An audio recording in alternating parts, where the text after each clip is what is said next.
Thank you all for being here. And most sincerely, thank you to my friend Roshi Eve Marko for leading this session.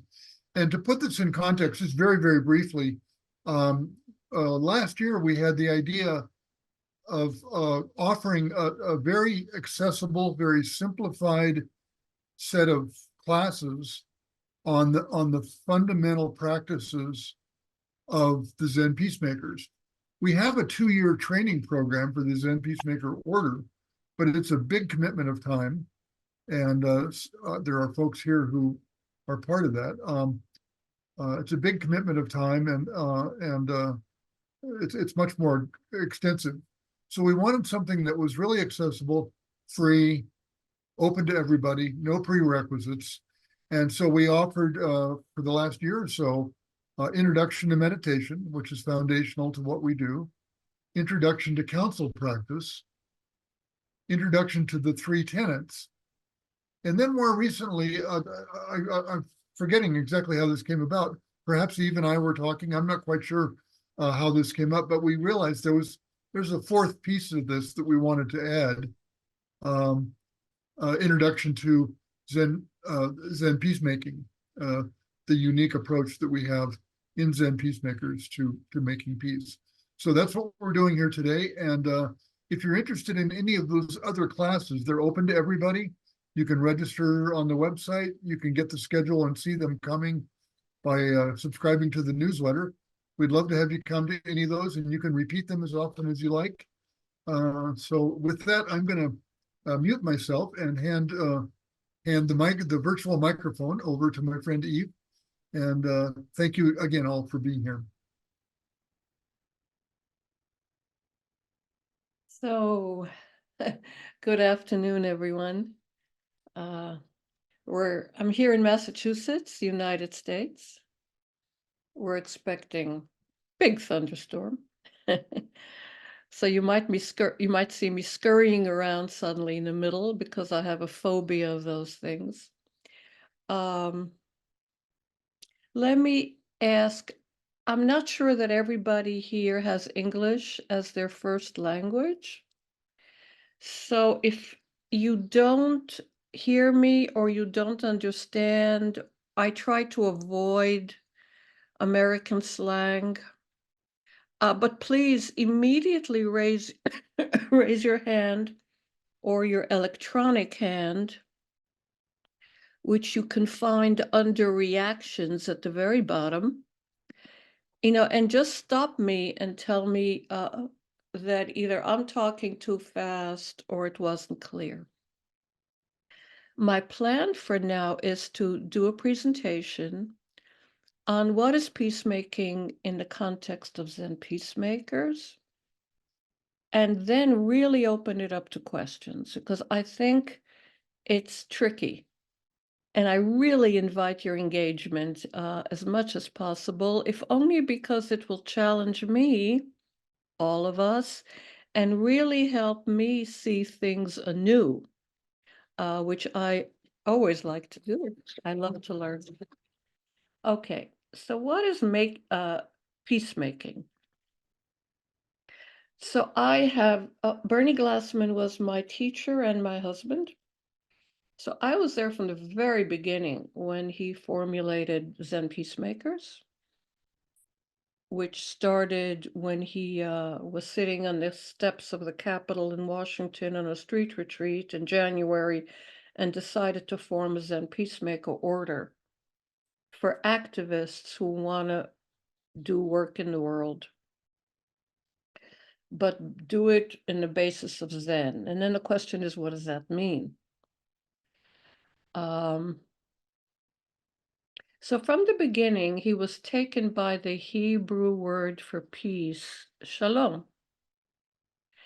And Hebrew is a language where there's no letter vowels. There's dots that tell you how to pronounce them. So the same word can be pronounced in different ways, and each time it means something different. So shalom, if you change the dots around in that same word, becomes the word shalem, which means whole. So making peace for him, and he said it again and again and again, is making whole. Peace can be, feeling tranquility, serene, everybody gets along.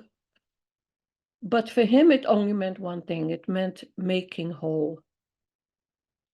And he often invoked the Hasidic Jewish story that when God created the world, essentially what he had done was he created this vessel, and the vessel went smash into all these infinite number of fragments, and that the role of the righteous person is to restore the vessel, all the pieces coming back into one.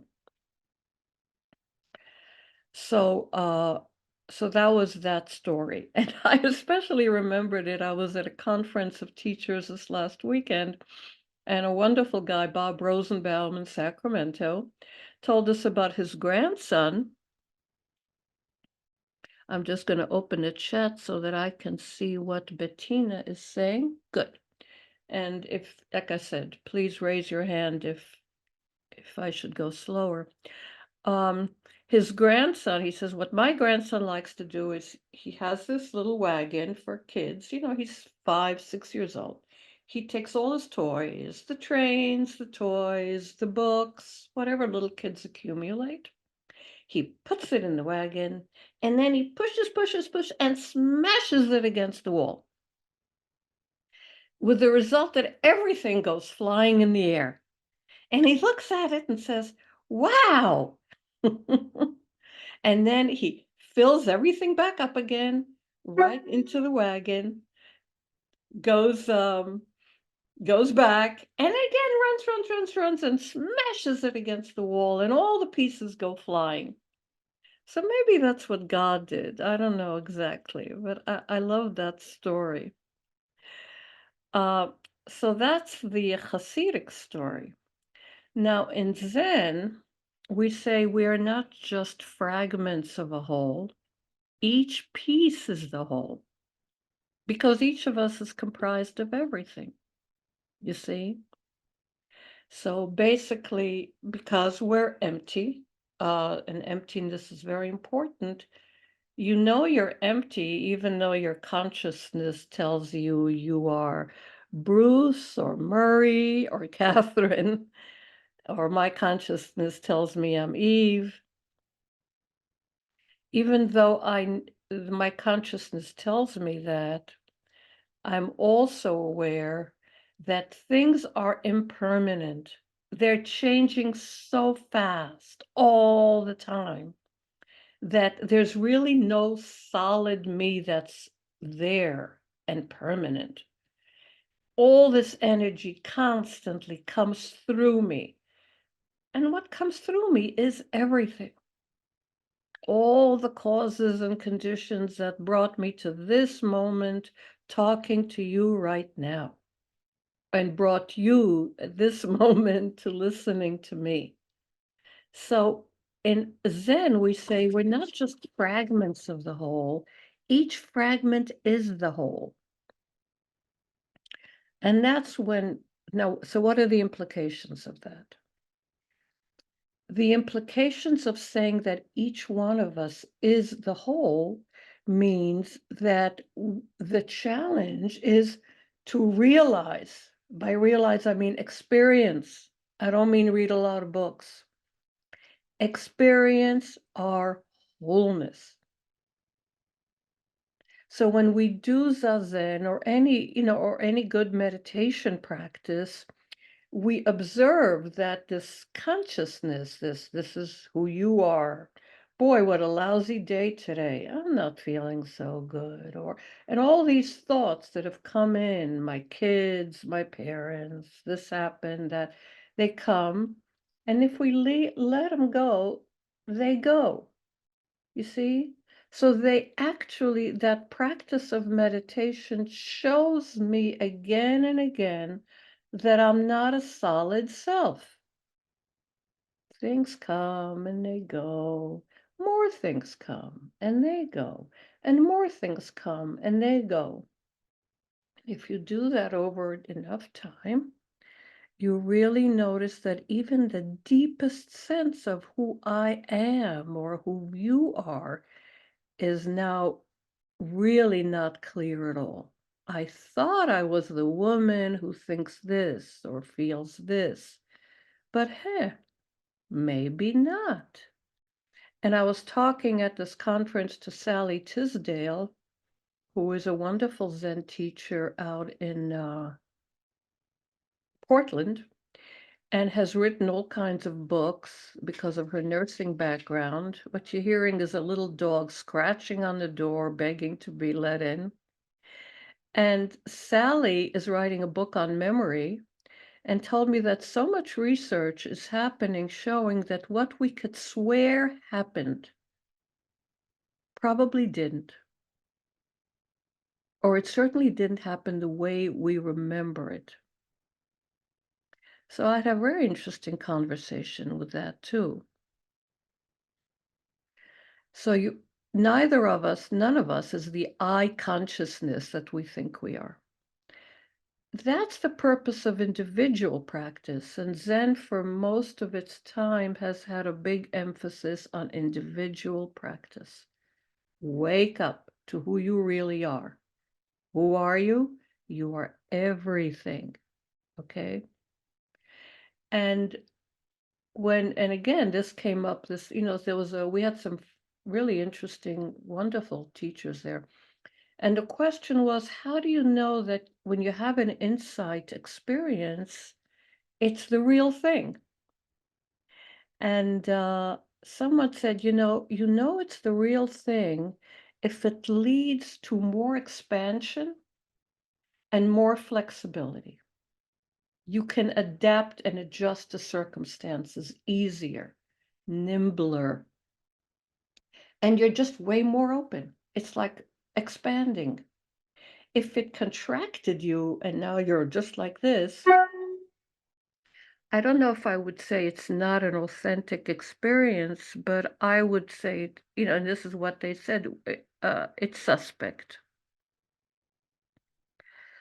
So that also, by the way, is why we work hard, especially in the Zen Peacemakers. There's a lot of emphasis on bringing your ingredients to light. So we use a lot the metaphor of meal and ingredients because Bernie used to use it a lot. And let's see everything that is in you. Let's see what it is. And I'm working on in the Zen Peacemaker Order. I'm teaching a module on history and lineage, but it's really our history and lineage, not the ZPO history and lineage. And then the question is, who are you? What's your lineage? And if you go strongly, you will see how many wonderful people have had an impact on you, created you to be who you are. But I encourage people to also look at who are the people you think of as negative, people who might have been abusive, people who are negligent, people who are just plain mean to you. And think of also of those situations that weren't pleasant. That too is part of your ingredients. It's very important to see that. What loss did you go through? What catastrophe did you go through? Those are all our ingredients. And if we don't bring them to light, we risk the danger of what's called now spiritual bypassing. So that's a different conversation, but I did want to raise that for me, part of this practice, individual practice of waking up to who and what I am, the wholeness that is me, is bringing more and more ingredients to light, not into darkness. Some of you may know the story of the Buddha when on a night he got enlightened, and there's a lot of stories about that. And one of them is that he met the god of delusion, Mara, and what Mara did, trying to get him away from his realization, is that Mara just threw at him all these horrible scenes of war and devastation, children being killed, women being raped, horrific violence, cataclysms. And the Buddha, seeing all that, said, each time he did that, the Buddha said, "This is me. This is me. This is me. This is me." You see? That's what it means to unveil the things and then see that actually it's all you and it's all me. It's not somebody, some country out there. At its very basis, it's all you and it's all me. So that's just a theoretical thing, but I want to talk about peacemaking in action, which is really what the deal is with the Zen peacemakers. So for me, from Bernie Glassman and for others, peacemaking is serving the whole. It's serving this whole world that is the whole. It's really simple, serving the whole. Let's say in the Hasidic tradition, even say, bring all the pieces together, not just in me, but in all of society in the entire world. Everything and everyone is this whole. And Bernie liked to refer to this big whole, which I preferred much more to the word whole. He always used the word the one body. Everything and everyone is one body. In his book, which is my favorite book of his, Infinite Circle, he gives commentaries on the Heart Sutra. And the way you say the Heart Sutra in, I think it's a Sanskrit, is the Mahaprajna Paramita Sutra. Sutra is teaching.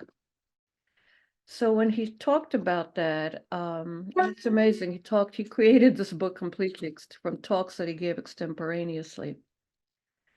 Maha, he talked about the word Maha, which is great, but let me go in more, then he went into more detail. What does it mean? What is Maha? What is great? Maha is commonly translated as great in both quantitative and qualitative sense, but in a very special sense. Maha is so great that there is no outside. An analogy for mathematics. If you draw a circle, that circle includes certain things and excludes certain things. If you make a larger circle, there are still going to be things outside the circle. In mathematics, and he was a mathematician, one way of defining a circle or determining its size is by trying to find something outside it. You ask of any given object, is this inside or outside? If it's outside, then you know the object is exterior to the circle. Let's look at ourselves. I draw a circle representing who I think I am. In a way, we all do that. When I say that Maha means there's no outside, then any object I name is inside the circle of myself, of who I think I am. Everything is nothing but me. If I look at anger, that's me. It's not outside me. If I look at the trees in the river, they're me. They're not outside me. Everybody reading this book is me. Moreover, the stars and moon are me. They're not outside. If this is true, then each one of us is this Maha. If we are all within the same circle, then all of this is one body. There is no outside. Since there is no outside, there is no inside either. This is one of the major teachings of Zen. When we introduce the term outside, that automatically introduces the correlative term inside and creates a boundary. If there is no outside, for the circle is infinite, then not only is there no inside, there is also no circle anymore. What remains is a single entity, just one thing. This is what is meant by one body. All inclusive, nothing is left out. So that's what we're serving. And there are many ways of working for this great one body. We can work against war, poverty, climate change. We can work for human rights, the rights of people of all various genders and variations. We can work in every single field, but we never lose sight of the fact that ultimately we're actually serving the whole. And that has some practical implications. So it means, and there's two major ones that come to my mind right away. It means you have no enemies. Really, no enemies. You recognize we recognize each person, no matter what he or she does, as a dharma, in my words, or the same whole as I am. Not less, believe me. Only I don't agree with their actions. Their actions cause harm. Gandhi used to say that I forget the exact words, but he said, there's no bad or evil people. There is harmful actions. Harmful actions. It doesn't mean I agree with everybody. It doesn't mean I love everybody. It certainly doesn't mean at all that I like everybody. None of that. But I don't make an enemy of them personally. Because if I do, it basically, the implications is that I'm saying they're not part of this one body. And as Bernie wrote in his book, that's not possible. If you really see the great one body, there is nobody and nothing that is outside it. The second implication, which was very, very specific to him and his work, was basically to try to create bridges, make friends. Rather than enemies, can you make friends, or even not close friends, but can you talk to people who are completely on the other side? Can you form coalitions with very different people? Now, I live in New England, and New England is very white, very progressive, politically and in other ways. And I notice how comfortable we can be with people who believe like us, who have our values, who have our passions, my values, my passions. It's so much fun to just hang out with them. And then together we sometimes make sardonic remarks, little remarks. We don't have to go overboard, but we make little innuendos and remarks about the other side, the other political leaders, the other political party. When I was even now, when I was talking about peace coming out of the word shalom, and it meaning shalem, whole, I could almost feel like I wanted to say sardonically something about that Hebrew word and how it's being practiced in Israel over the last couple of decades. And we worked in the Middle East for a number of years. And and I'll even say it now, if you in the last 20, 30 years land in the Israeli airport and they ask you, who are you, what you do? And they say, I'm a peacemaker. They will probably completely empty your luggage and look at every single thing you have on your computer, and they may even strip search you. They've done that. They've done that to members of our people. So it's ironic, and I could feel the desire to say something sardonic about it. And by the way, I'm Israeli by birth. So, yeah. And still, there's that coming up, and I can hardly withstand saying something. And I want to really be careful what I add to the anger and the rage and the oppositionality that is there in the world. And also because it's not my understanding of the one body, you know. So Bernie believed that every single, we can make use of all the energies in the world. He had no patience for people who said corporations are bad, capitalism is bad, corporations this and corporations that. We even encountered grassroots activists who did not want to take government funding ever. And so he had no patience for any of that thing. And he lost people because he said, I don't agree with that approach.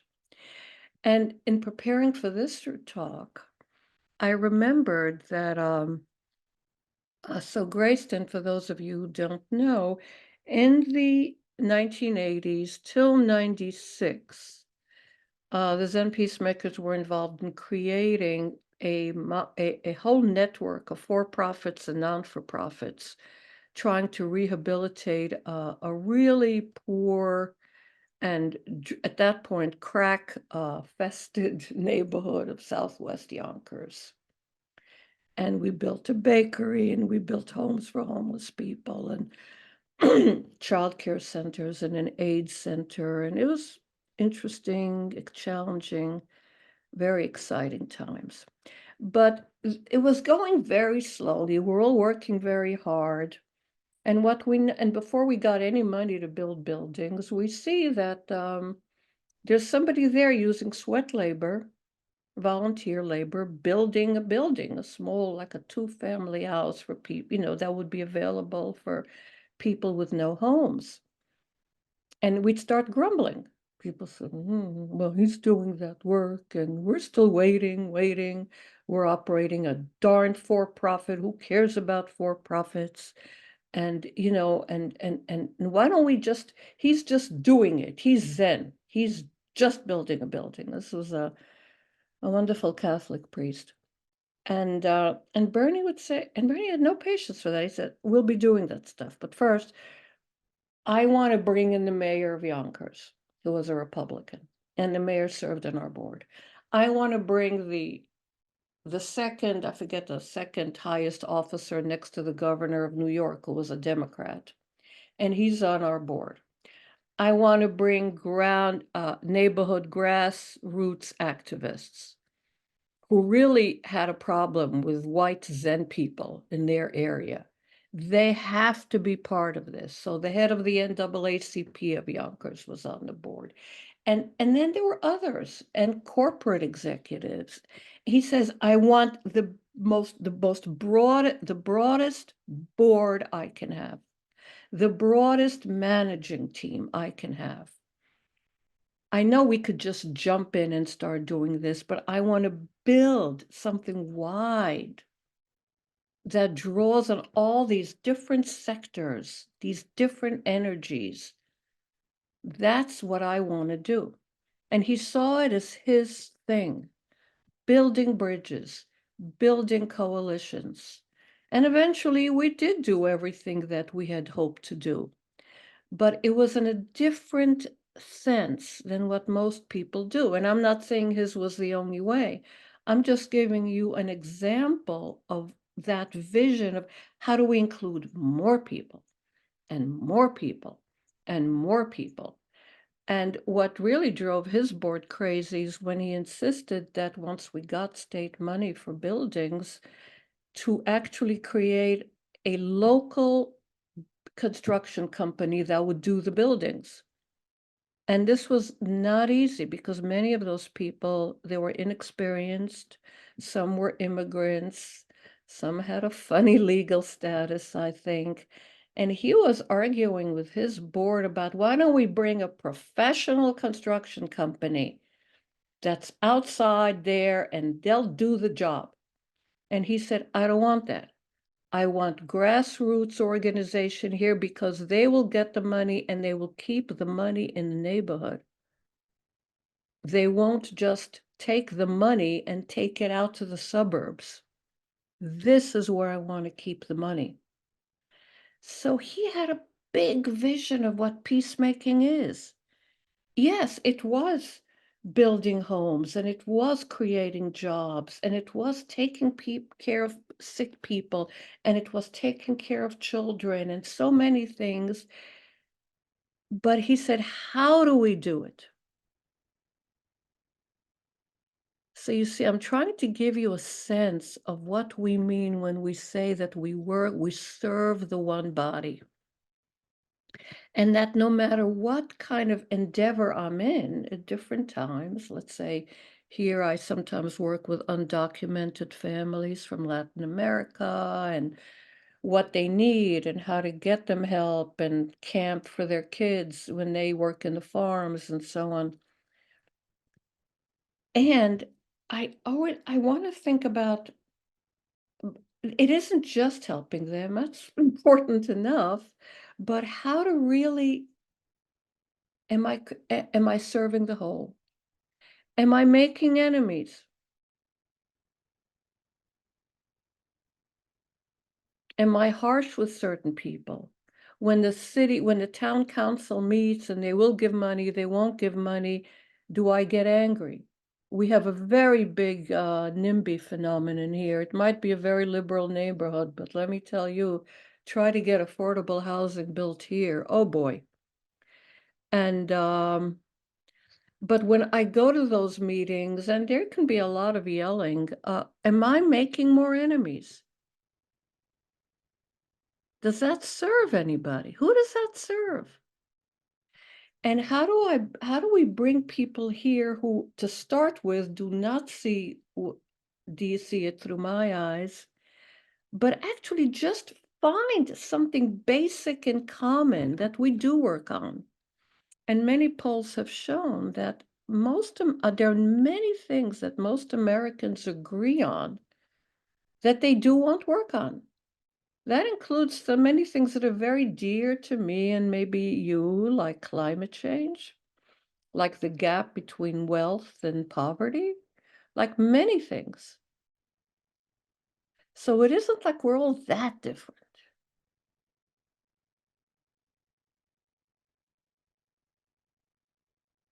So those are, so yeah, we used to say, don't exclude anybody from your practice.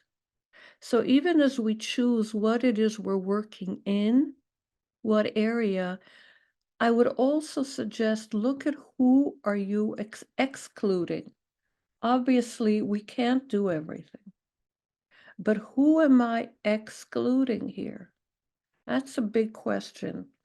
And Bernie used to say, whoever you don't invite into the mandala, the big circle of your practice, and practice meant peacemaking practice or social justice, climate issues, whoever you don't include will sabotage your work. Really. And I have found that over the years so true.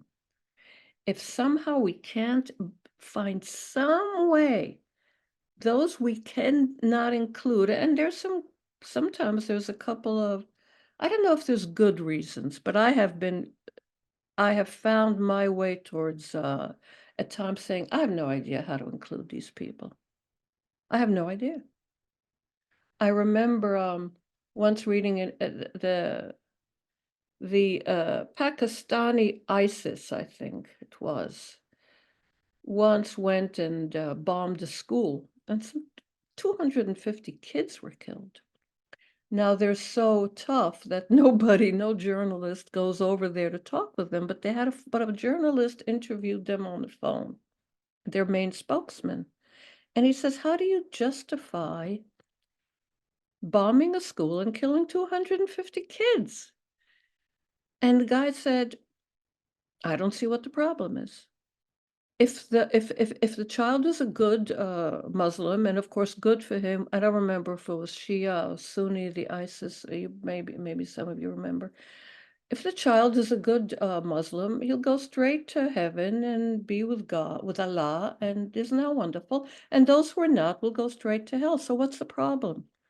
And I remember here reading this interview and thinking, I don't have a clue how to include these people if this is their answer about why they killed so many children. So we may run into groups or challenges we're saying, huh? Bernie was once on a book tour, he told me. He was in Chicago and somebody put him on a panel in a radio program, and there were two or three other local clergy, and one of them was a woman from a Pentecostal church who immediately said she doesn't talk to people who wear black robes because black is the sign of death. She will never, ever deal with anybody who wears black. And so basically what she was saying is she wouldn't deal with him. Now, he wasn't wearing black robes. He always had his suspenders and Hawaiian shirt and jeans, he always had his uniform. But you must have known that many people in Zen wear black. And she says, I don't deal with not black people, with people who wear black. I don't deal with them. That's death. So again, you come across interesting people who have their criteria for who they want to be with, hang out with, and you really are wondering, wow, how do I include them? What a challenge. So that does happen, and it's really interesting to look at. But I still think that what he said was right. Whoever you don't include in your mandala of peacemaking practice will sabotage your work. So be careful.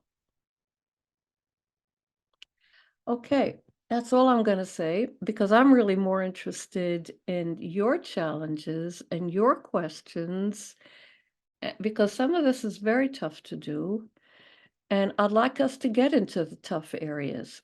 So if you have questions or comments or disagree or all that stuff, please raise your hand. We're not in the second page, so you can even raise your hand physically, but it'll be easier if you raise an electronic hand. And Jeff, since you're around, perhaps you can call on people? Yes, happy to do so. And there are a handful of people that are not on screen, so they'll need to raise the electronic hand. So please, everyone, relax and let's lean into this, and we'd love to hear from you.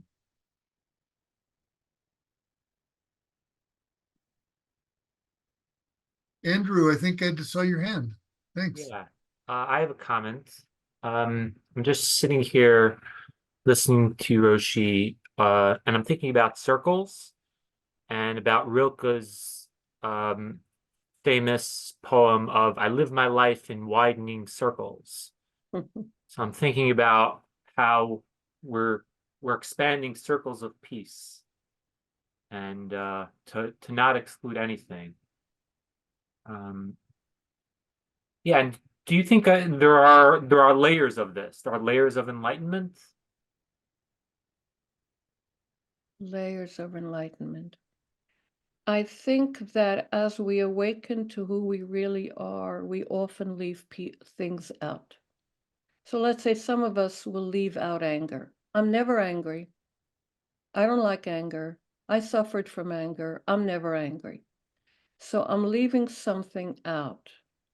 Do I think that that there are people who have experienced themselves as everything, every single thing? I have not met that person. So the story of the Buddha, of course, is a beautiful story. At the same time, historically, I am aware that there were things he had issues with.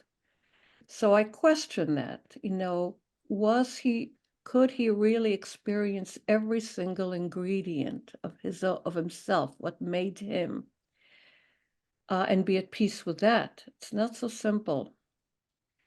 And it's interesting because as we talk, I realize where we're not at peace inside with certain aspects of ourselves, those aspects appear out in the world and we will not be at peace with them, be it with a group that represents that, be it with whatever. In that sense, when you say, are there different levels? Like he said, there's no inside, there's no outside, and it's all going to go out and in, and it's, yeah. Does that answer your question, Andrew? It does. Okay. I guess all the ingredients in us, just making more and more space for those things to emerge, and not excluding any of it. That's exactly right. Yeah. Paul, your hand is a little bit off camera, but I think I saw you raise it. Thanks. I just want to pick up on the metaphor of the circle and what Eve said. I probably don't really understand what you're saying, Eve, but what I experienced lately is interactions with people who are in a circle from which I'm excluded. So there are people who believe that we need a big military and we need enemies and we need to control them and protect ourselves. And I don't belong to that circle, and I disagree with that point of view profoundly. Or what's happening in Israel. There's a circle that I'm not part of and I'm excluded from. And I'm angry at how I'm excluded and how the exclusion is happening. Can you talk a little bit about how I would work with that? Thank you. I'd like to ask you, Paul, how do you know you're being excluded? Oh, that's a good question.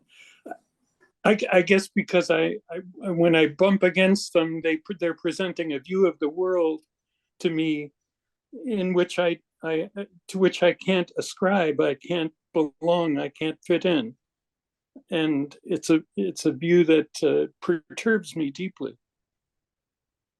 So we have another class on the 3 tenets of Zen peacemakers, and the first one is not knowing, suspending our own strongly held ideas, not giving them up. I'm not saying that therefore we take the other's view at all, but can I create enough space to just listen to others? Just listen.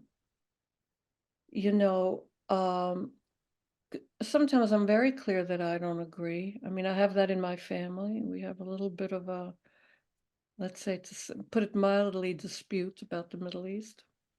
But can I listen? That's another big thing in the Zen peacemakers. Can I listen to things that I deeply don't agree with? Deeply don't agree, but I'm just listening. And can I really bear witness? I can't really listen or bear witness if I'm just my thing. That's the not knowing piece. To the degree that I cannot know and let go and give some space, or Tom will laugh. He's seen this many times, this hand gesture, or say, instead of holding my views like this, can I hold it like this? Please notice, I'm not letting go of my views. I'm just holding them more loosely. And now listen, bear witness, really listen. If I keep on doing this, I will not hear anything. Believe me, it's a direct proportion. To the degree that I can loosen up my clinging, that is the degree to which I can listen. Out of that, some kind of action can emerge. And that I've seen again and again. If I listen to them enough, if I listen to what is the fear here, and usually fear is so much at the bottom of things. What is possible that addresses some of that fear, some of that, you see, but I can't even get there if I can't listen. So that's why I needed to ask you, who are they telling you don't ever show up again? Or are you telling yourself, I am not showing up there because I can't stand what they're saying? Yeah, it's definitely the latter. I'm closing my hand because I don't want to be part of that view. I don't want to make space for that view. But that goes back to what you said about having a wide enough circle, doesn't it? Or Yeah. is that? Yeah, and that's the difference. So I find that those people, activists who work like this, they can do all kinds of wonderful work, but I'm not sure it'll be skillful in the end because it's just alienating also more people or a newer contingency of people. And in that sense, it's not serving the one body.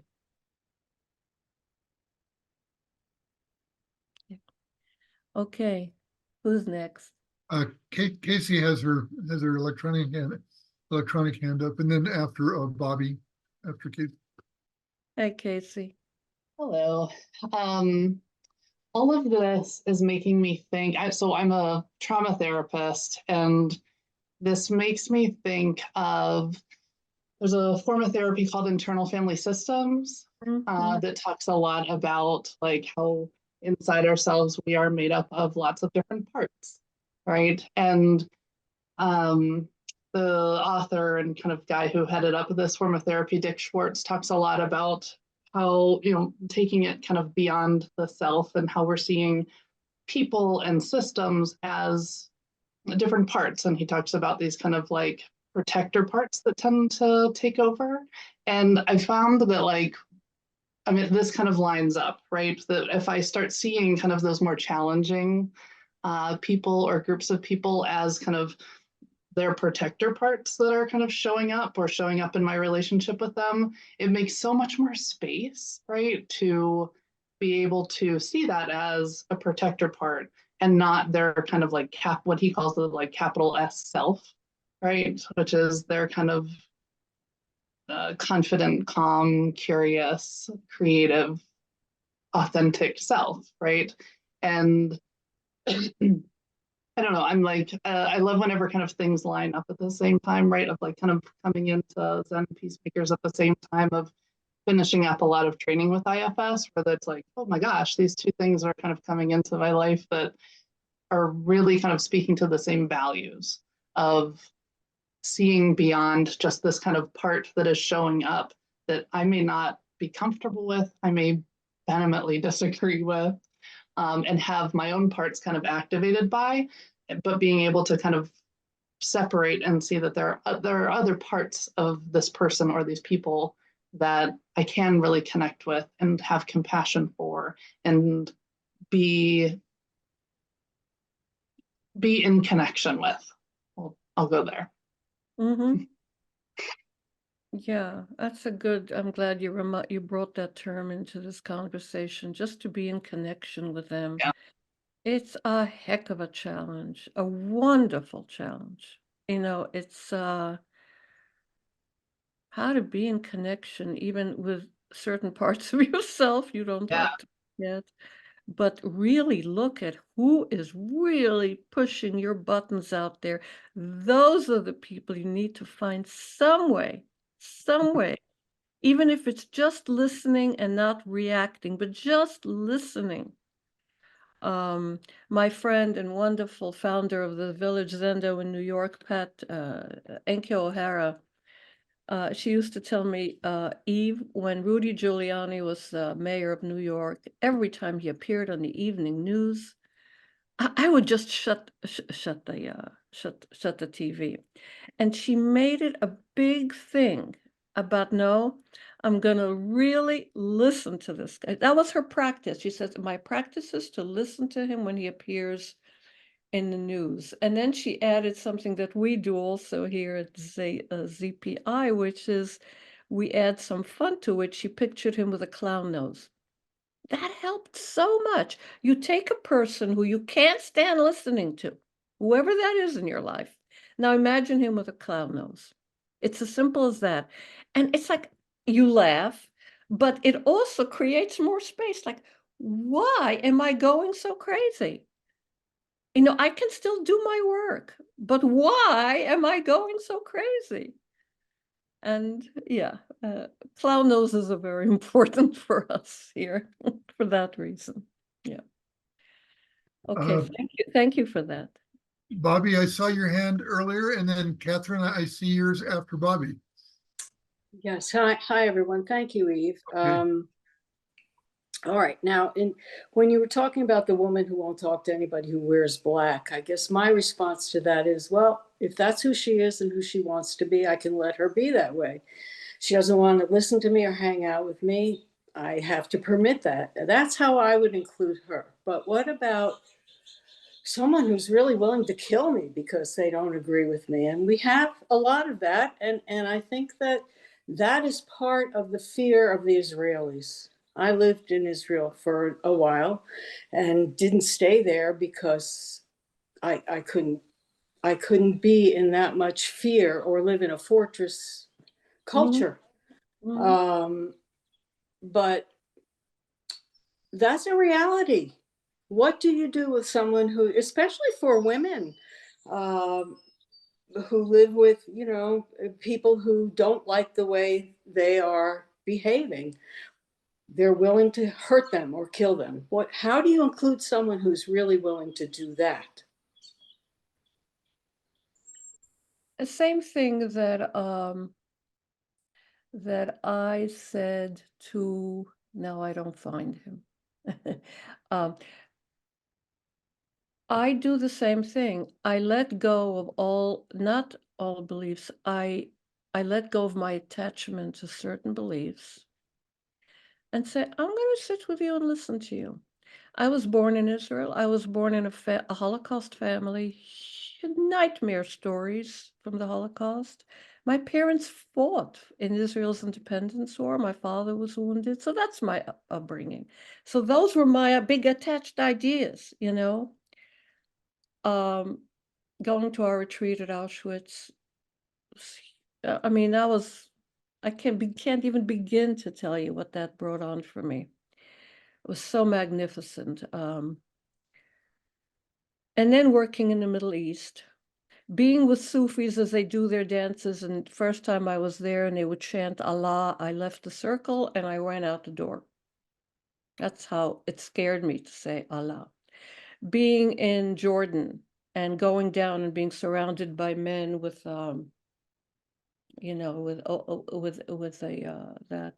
that clothing, very tough. And when you start letting go, and okay, all I'm going to do is I'm not changing my beliefs, but I'm going to listen. I'm going to loosen it a little bit. I'm going to listen. And I did. So what I discovered was underneath all that, they had some very deep feelings about what had happened to them, what they had lost. I mean, it's like I found that I knew almost no Palestinian who hadn't had loss in his family, and forget the homes and all that. Members of their family were just killed, murdered. And so the more I listened to that, and the more I listened to that, and the more I listened to that, a lot of that old conditioning, it's not that I don't worry about, that I'm not concerned about life and about not being attacked or assaulted. Of course we have to be concerned with that. Just because I'm making room for someone, that doesn't mean I don't protect myself if somebody will come across a circle with a knife or a gun or whatever. In my experience in the Middle East, I was really a very small minority. And once you show them, I have a nephew. He lives there. He actually lives behind the Green Line on what would have been called the West Bank. He speaks Arabic. He went from being fiercely anti-Arab, fiercely. I remember as a child, the things he said just gave me the creeps. But as he got into high school, he wanted to learn Arabic. And he got to learn so well Arabic that he went and taught Arabic in schools. And then he went into East Jerusalem, the Palestinian part, and taught in Arabic schools. His wife is giving birth. She's in the hospital and he has 2 kids at home and he hears she's going to give birth. He rushes over to the hospital. He takes the wrong road, meaning not the one that directly enters Jerusalem, but one that goes through Arab villages. Sure enough, something happens. He gets a flat tire in the middle of this. Things are very bad. Things are very raw. There's a lot of bad feelings. It's dark. He's alone there. He goes out, looks at the tire, and notices some men coming towards him. And he says, here it is. Oh my God, what's going to happen? What's going to happen? So he greets them in Arabic.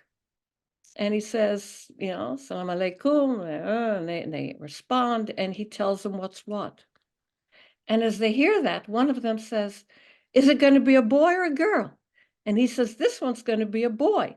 And the guy turns around and says, hey, he's a father. He's going to be a father for his first son. Come on, we got to help him. And they rush over and they fix the car tire and everything. And they congratulate him that he's finally going to get a boy. And isn't that exciting? And they fix the car and off he goes. Now, it helped that he spoke Arabic. He bothered to learn the language. They could communicate. You see? But when he went out of the car, he was terrified. But it shifted, and there are little things we can do to shift dynamics, like learning the language, as he did, changing our attitudes, asking for help, things like that that shows our vulnerability, not just our toughness, the eternal Israeli military toughness. And it changed. It changed. I cannot begin to tell you how many stories like that I've heard.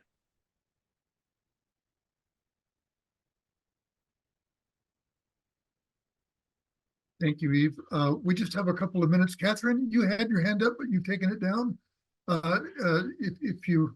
I'm aware that we just have a couple of minutes, so I wanted to let you and Eve close as you choose. Okay. Lucille, I saw your hand too, and it was... I'm sorry, I can't hear you. You're muted. You're muted, Lucille. I live in Holland, where an right extremist government is going to have a position, and it's very hard. And I will follow your guidance on the then what you just said, and try not to hate. Sitting is good, but in Zen peacemakers, we don't just sit. So it's a wonderful practice. But like I say, if we've had some pretty challenging governments, right, in our history too. And what it is to just let go of that clinging to I'm right, I'm right, I'm right, and that person's wrong. And really start listening. And one of the things I meant to say to someone, what I realized is, sometimes people complain that the other side doesn't want to talk, And sometimes staying silent is also a way of not doing anything. In Zen, we kind of like silence, and it's nice, it's safe. It shouldn't be safe. When you really do strong meditation, you are fully alert, fully awake. You're not just silent. No. It's 1 o'clock. Sorry, it's not that. I'm not looking for just some kind of a safe harbor. It's how to stay engaged, even in the face of things that are very difficult. Stay engaged with it. And if you listen enough and look enough, there are things we can do to start that will have an impact. And nobody says it's going to be overnight. Nobody says that. But stay engaged. Don't just run to silence to disengage from a situation you don't like. That's the practice. It's not to hang out with things we like, to create bridges and to be in areas we don't like. And now, how do I stay engaged in that? Oh boy, that's the peacemaking practice.